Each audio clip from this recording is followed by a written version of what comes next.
Actuel partenaire de majorité avec la liste du bourgmestre, le groupe Force Vive présente une liste complète, 23 candidats, dont les 3 élus qui siègent déjà au conseil.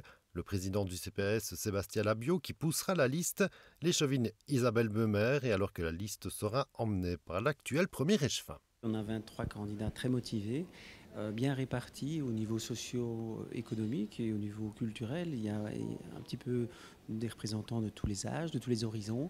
C'est une belle liste très motivée avec un programme qu'on est en train d'élaborer. On est à l'écoute aussi de la population avec le questionnaire, donc la concertation sur base de notre travail pendant 6 ans. C'était vraiment notre base, le programme réalisé, un maximum de projets. On a travaillé jusqu'à la dernière minute avec des dossiers qui ont abouti, comme la reconnaissance de la bibliothèque, au niveau du tourisme également, ça a bien bougé. Donc là, on est très confiant au niveau des 23 candidats. Le groupe Force Vive qui se dit prêt à rempiler dans une majorité à Malmedy, c'est en tout cas l'ambition du groupe qui présente ses élus sortants aux places de choix.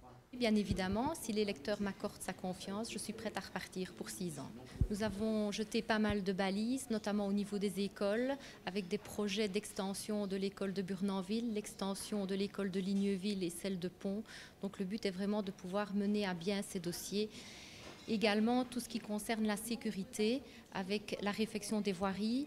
Nous avons déjà réalisé pas mal de voiries, notamment les grands axes. Il reste encore pas mal de choses à faire, notamment au niveau des axes secondaires dans les villages. Pas d'ambition mathématique affirmée concernant le futur résultat des urnes, mais comme pour les autres listes qui se présenteront en bord de Warche, ici aussi on reste prêt à négocier dans une future majorité. Je fais confiance à l'électeur. Voilà, s'ils estiment qu'on a fait du bon travail, ils nous reconnaîtront. S'ils estiment qu'on n'a pas fait du bon travail, eh bien voilà, on actera cela.